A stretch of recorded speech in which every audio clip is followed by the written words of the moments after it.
శ్రీ సత్యసాయి జిల్లా కాదరి నియోజకవర్గం కాదరి పట్టణ ప్రజలకు నూతన సంవత్సర శుభాకాంక్షలు. కాదరి పట్టణ ప్రజలు నూతన సంవత్సర వేడుకలను ఆనందోత్సవాలతో జరుపుకోవాలని, శాంతి భద్రతలకు ఎటువంటి భంగం వాటిల్లకుండా ఎవరి ఇంట్లో వారు చేసుకోవాలని తెలియజేస్తున్నాము. నూతన సంవత్సర వేడుకలను పురస్కరించుకుని ప్రజలందరూ పాటించవలసిన నిబంధనలు. నూతన సంవత్సరం సందర్భంగా వీధులలో లేదా రోడ్లపై ఎటువంటి కేక్ కటింగ్ కార్యక్రమాలకు అనుమతి లేదు. కేక్ కటింగ్ చేయాలనుకునేవారు తమ తమ ఇళ్లలోనే వారి కుటుంబ సభ్యులతో నూతన సంవత్సర వేడుకలు చేసుకునే ప్రయత్నం చేయాలి. ఎటువంటి డీజేలకు అనుమతి లేదు. బాణాసంచా కాల్చడం కానీ, ఇతరులకు ఇబ్బంది పెట్టడం కానీ చేయరాదు. నేషనల్ హైవేపై, ఇతర రోడ్లపై బైక్ రేసులు పూర్తిగా నిషేధము. వాటిపై నిఘా ఉంటుంది. అలా చేసిన వారిపై కేసులు నమోదు చేయడం జరుగును. రాత్రిపూట బ్రీత్ అనలైజర్లతో, ప్రత్యేక పోలీస్ టీంలతో అన్ని చోట్ల డ్రంక్ అండ్ డ్రైవ్ నిర్వహించడం జరుగుతుంది.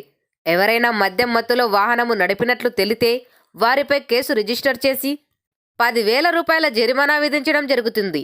జరిమానా చెల్లించని పక్షంలో వాహనాన్ని సీజ్ చేయడం జరుగుతుంది. కాదరి టౌన్ నందు తగినంత మంది పోలీస్ సిబ్బందితో ప్రత్యేక బందోబస్తును ఏర్పాటు చేయడం జరిగింది. వాటిలో భాగంగా blue colt, Rakshak team mobiles, ప్రత్యేక మొబైల్స్తో ఆ రోజు రాత్రి గస్తీ నిర్వహించబడును.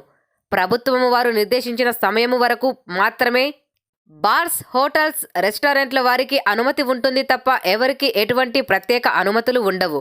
దాని మేరకు అందరూ నడుచుకోవాల్సి ఉంటుంది. ఇతరులకు ఇబ్బంది కలిగించే ఎటువంటి ఎంటర్టైన్మెంట్ కార్యక్రమాలు పబ్లిక్, ప్రైవేట్ ప్రదేశాలలో నడుపుటకు అనుమతి లేదు.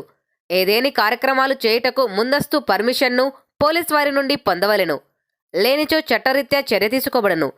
సోషల్ మీడియాలో అసభ్యకరమైన అంశాలు పోస్ట్ చేయరాదు. ద్విచక్ర వాహనాలకు సైలెన్సర్లు తీసి అధిక శబ్దాలతో రోడ్లపై నడిపే వారిపై కఠినంగా వ్యవహరించబడును. పట్టణంలో వివిధ కాలనీలలోని వీధి దీపాలను ధ్వంసం చేయటము కానీ, ప్రభుత్వ సంస్థల ఆస్తులకు నష్టం కలిగించడం కానీ చేస్తే కఠిన చర్య తీసుకోబడును. యువత తొందరపాటులో బయటకు వెళ్లి మోటార్ సైకిల్లో స్పీడ్గా వెళ్లటము, త్రిబుల్ రైడింగ్ చేయటము, మద్యం సేవించి వాహనాలు నడపడము వంటి విషయాలలో అనుకోని ప్రమాదాల బారిన పడకుండా కుటుంబ సభ్యులు తమ పిల్లల పట్ల తగిన పర్యవేక్షణ చేయాలని, ప్రశాంతంగా వేడుకలు నిర్వహించుకోవాలని పోలీస్ తరపున విజ్ఞప్తి చేయటమైనది. Inspector of police, Kadiri town.